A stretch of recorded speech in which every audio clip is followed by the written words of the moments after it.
That's what we got for ourselves. I love it. I love it. Well, welcome everybody to our Friday press availability, and thanks to the media, both print and the news stations, for being here. I always talk about it, but it's so important. In every speech I give, when I'm talking to different groups. Last night I was at the Lincoln Reagan dinner in Logan County, and just reminding people that how important it is to be engaged in their community, in their state, nationally. Understanding what's happening in this building and also in Washington, D.C. is so important for us to make sure that we're an informed citizenry. And if all 4 million Oklahomans could sit in my office and we could talk about the issues, I think it's a no-brainer what to do. And so, again, thanks so much for reporting and being here each and every week. So appreciate that. We'll open up to questions. And we've got a microphone. I hate to start this way, but yesterday, the pro tem said he accused you of having a personal hatred for him, Greg Schultz. How do you respond to that, and do you have a personal hatred? Not at all. And my team told me about that. I haven't watched his video. I don't really watch Facebook videos. I'm trying to make Oklahoma a top 10 state, and we believe in limited government, lower taxes, and I mean, if we have disagreements with each other, apparently it's around, should we cut taxes or not? I'm going to keep advocating for what I think Oklahomans believe in, and that's slowing the growth of government. That's why I'm such a proponent that when we have excess revenue, let's cut taxes. And if we've gotten sideways on policy issues, that's up to him to debate. But no, I have no ill feelings towards him or anybody in this building. But I'm going to keep doing what I think is right for Oklahomans, and always focusing on good policy and not really the political attacks. I was actually recruiting companies yesterday, and I was just got back from New York. I mean, Oklahoma, we're on the move. I'm telling you, we're top 10 of people moving here. Our economy is booming. People are looking at Oklahoma to move here. Our energy advantage because of our oil and gas industry and our wind. It's just amazing the opportunities that we have, and we should be focusing on those things instead of some of the politics that happen in this building. It's pretty silly. Just to follow up, could those politics though possibly cause issues for passing a budget on time? I mean, absolutely. Listen, I've told Oklahomans before, if the governor could sign the budget and write the budget, you would already have probably zero income taxes in the state of Oklahoma. But that's not the way the system works. The House, the Senate have to, they write the budget, and then it's my prerogative whether I sign it, veto it, let it go into law, line item it. And so, again, they have to do their job, and I get to do my job. And my job is to keep talking about limited government, lower taxes, being competitive in the business world. If we can make Oklahoma the most business-friendly state in the country, everybody wins. The reason we've been able to invest more in public education in my 5 years than they did for 25 years before I got here is because I'm the businessman governor, because our economy is booming. And we shouldn't take that. We should not keep spending and growing government. And there may be a philosophical difference between myself and Senator Treat. But I hope it's not personal. It's certainly not personal with me. And I'm going to keep advocating for Oklahomans, all 4 million of them. So one of the things that you mentioned was or commented on was the number of vetoes of Senate bills as compared to House bills. Wondered about that. And it's also been speculated that you encourage candidates to run against incumbent Republicans in the Senate. So I guess the question is if Oklahomans should be concerned about good things happening here at the Capitol that might be hampered by your relationship with the Senate. Yeah, again, I mean, just kind of really the same answer that I had before. First off, if I vetoed bills, it has nothing to do whether it's a Senate bill or a House bill. I really honestly had no idea there was a House bill or a Senate bill until I became governor. I think most Oklahomans don't even understand that, right? It has to go through both chambers. Why does it matter if it's a Senate bill or a House bill? I look at policy. We're not vetoing Senate bills or House bills. What's the difference? They both are voting on them. It's just a bill that would turn into law and a lot of times make it more difficult for business or make it more stringent for Oklahomans. And so if I veto a bill, it's because it's not good policy. It has nothing to do that if it had an SB on the front of it or an HB on the front of it. So that's pretty petty if they're counting vetoes between bills, because I don't think most Oklahomans even know what they're talking about. That's weird that this is what we're talking about in this building. Let's talk about policy. If you want to ask me why would I veto a certain bill, I'd love to answer that, because we can explain that to Oklahomans, and I would challenge anybody to explain, like 1470, for example. 1470, people are really confused. They think that is just a victims protection, domestic violence, and we are absolutely for protecting domestic violence victims. But that's not what this bill said. This bill said it was a anti-law enforcement bill. The district attorneys were against it, the Sheriff's Association. Everybody should be shocked and really understand this bill. This basically would have said that any crime, currently somebody that's in prison for bad stuff, rape, murder, whatever, could go back and say that there was some kind of psychological issue that happened 20 years ago in their past, and so they should have a different sentence today. It wasn't limited to domestic violence. It had everybody. And so that was the reason that I vetoed that. And there's a trailer bill. The way this works is I've actually talked to the author and Representative Eccles, and he's working with the associations for domestic violence victims to try to get that targeted to help them. So in other words, if someone had domestic violence and there was a crime committed, then sure, we want to take that into consideration on sentencing. But we can't. But that's not the way that bill was written, and people are trying to kind of spin people in a circle. But the district attorneys are against it. Law enforcement's against that. Judges would be against that. It was a bad bill. The audit has come out this week that there was, $20 million in questionable spending. The AG is calling for Shelley Zumwalt to step down. What do you make of all this?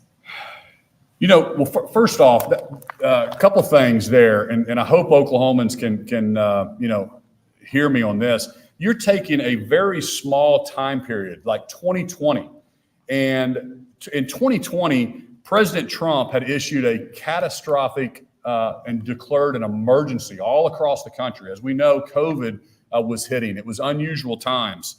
We saw 1,000% increase in unemployment claims just in that first month in March of 2020. And so we were directed to try to get money out as quickly as possible. And so for the auditor to say that we're a no bid state, in other words, we don't go through an RFP process, is really unfair, and it's confusing Oklahomans, because you're talking about a 6-month period of time during that catastrophic declaration of an emergency. And the other thing that I think is important, in that 10 months, that first 10 months, OESC put out $3.8 billion to Oklahomans that were on unemployment.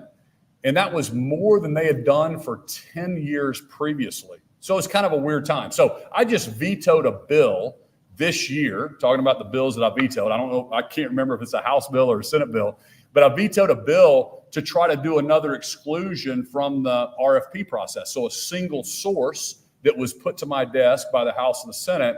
And we're not for single sourcing. We are for a transparent process, but you really can't pick on this. The other thing that I think is weird is, why was this not out in the 21 audit or the 22 or the 23 audit? Why does it come out today talking about 2020 numbers? And my suggestion to you is you're going to see more of this stuff, because if you remember, go back to 2022 when I was running for re-election. You remember the Swadley's deal where they were saying that the state lost $16 million. Again, the state didn't lose $16 million. We own all the assets. We own all the restaurants. They're up and going, but there's a dispute with the vendor. So there's a lawsuit back and forth. We're going to hold every vendor accountable in the state of Oklahoma. If there's employees that are doing something wrong, let's hold them accountable, 100%. Nobody should not be held accountable in the state of Oklahoma. Vendor, employee, it doesn't matter.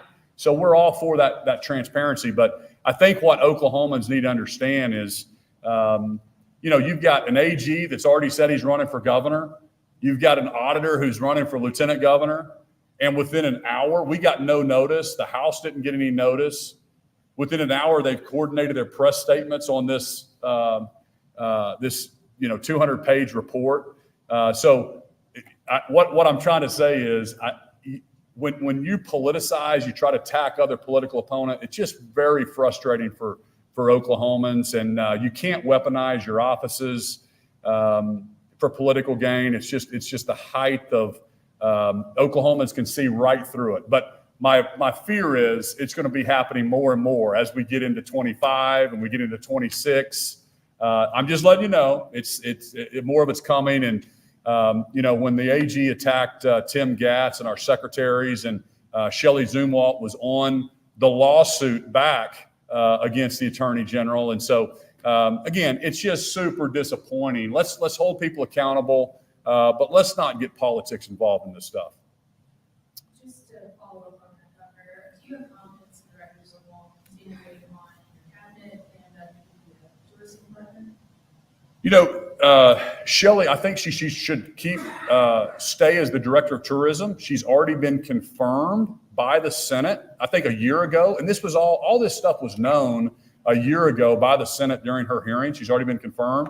And, Shelley is a public servant, and she's worked for state government for 12 years. She's not an elected politician. These people that work in state government, we have about 31,000 state employees. They didn't sign up for this kind of stuff. So she's offered. She said, "Hey, Governor, until this is all sorted out, I will step down from the cabinet and just focus on tourism."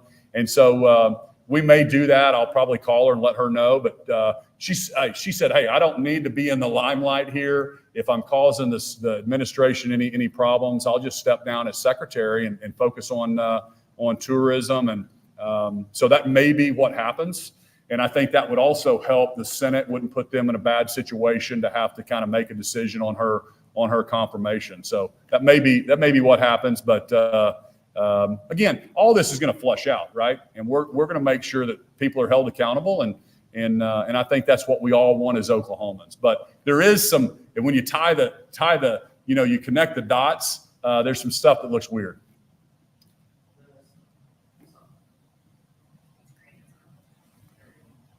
The city of Tulsa rolled out a new homelessness initiative earlier this month. The U.S. Supreme Court is taking up what cities and states can do about homelessness. And you have a homelessness bill coming, Georgia, you have announced that.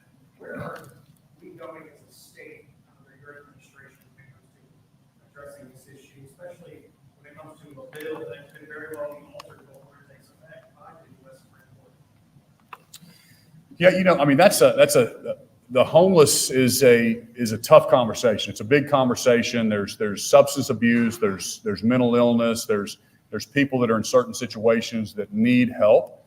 And then on the other side, you've got private property rights, and you've got businesses, and you've got the safety of the communities, and you've got drugs, and you've got the downside to having that. So we're not going to allow tent cities. We're not going to allow homeless to camp out like you're seeing in other states. We're going to protect our employers, our personal property rights. At the same time, we want to make sure that we're investing in that mental health, and we're getting people. I love John 3:16 and those different missions that really reach out and help people. We need our churches involved. We need neighbors helping neighbors, because there's people that find themselves in tough situations. But giving them free housing, we don't think that's the answer either. But giving them a helping hand to get better, those that want to get better, we should do that as a society and as a state. And that's kind of the philosophy that I have. And I think the House, the Senate is working on several different bills to come to my desk, and we'll look at those when they hit. I want to ask you about Senate Bill 1470, but you touched on a little bit earlier. Setting your veto as people believe in criminal justice reform, and advocates say that a lot of these cases have to do with domestic violence victims committed crimes basically because they had no choice. They fought back against their abuser. And a lot of these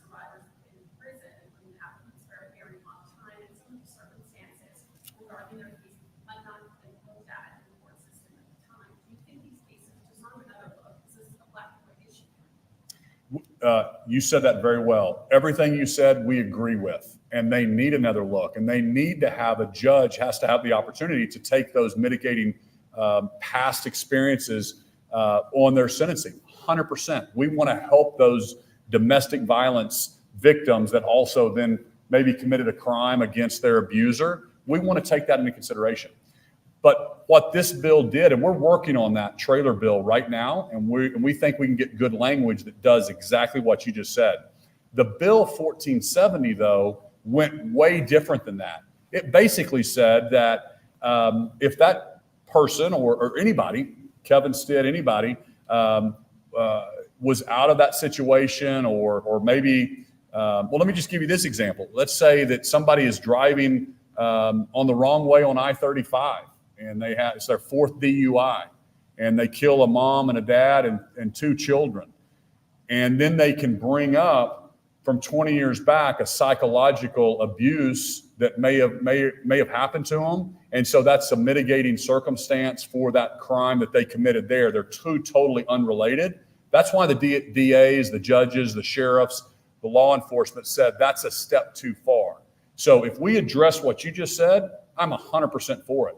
But I think that's the confusing. I don't even think the members of the legislature really understood that, because what happens is they stand up and they say, oh, this is a protecting of domestic violence. You have to really read the bill to understand it went much farther than that. And that was the reason we said, hey, time out, guys, let's go back to the drawing board. Let's protect the domestic violent victims, but you can't rewrite and get everybody out of prison because of some kind of cycle that's not related to an event that happened potentially 20 years before in their youth. I mean, there's all those stories, and the judges that we talk to, the first thing that people say whenever they come in for a rape trial or a murder trial or an armed robbery is, well, I did that because of something happened in my past. And so obviously judges can take things into consideration, but to codify in statute that everybody could come back that's currently in prison and ask for new sentencing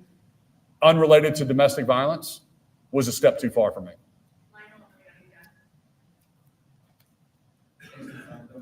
House Bill 4156, are you going to sign it? Are you excited? Immigration. The immigration bill, we're still reviewing that. I actually haven't reviewed it with my team today. I think we have until next Tuesday.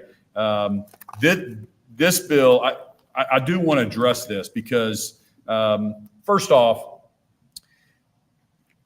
we have a great Hispanic community in Oklahoma. They contribute a lot to our state. We've talked about that a lot. Hardworking, entrepreneurial, living the American dream, coming here the right way. So this bill is trying to do what the Biden administration is not doing. And it's really trying to help protect the migration that's coming out of Mexico. Only 18% of the people that come through the southern border are actually Mexican nationals. The rest are from other countries around the world. We've had 52,000 communist Chinese come through our southern border right now. So this bill says that if you DACA, it exempts DACA, workforce visas, green cards. If you've sought asylum into the U.S., you're fine. And in practicality, if a police officer in Oklahoma, if this bill goes into law, if a police officer in Oklahoma arrests someone, that's when they would check to say, hey, is this person here legally or illegally? And then the bill would go into effect. So we're still reviewing it, but we have to be a law and order state. And I would, and you've heard me say it before, I wish the states could issue workforce visas that could control and understand exactly who's in our state and contributing to our society. So we want immigrants. I mean, we're a country of immigrants that have come in and want to be part of the American dream, but we have to know who they are, and they've got to come here legally. They've got to have workforce visas. They've got to have green cards. They've got to have they've got to be seeking asylum. They've got to be legal. They can't just come through the southern border illegally. No country allows that, and that's what we're trying to address because, quite honestly, the Biden administration has failed us on those policies. Thank you guys so much.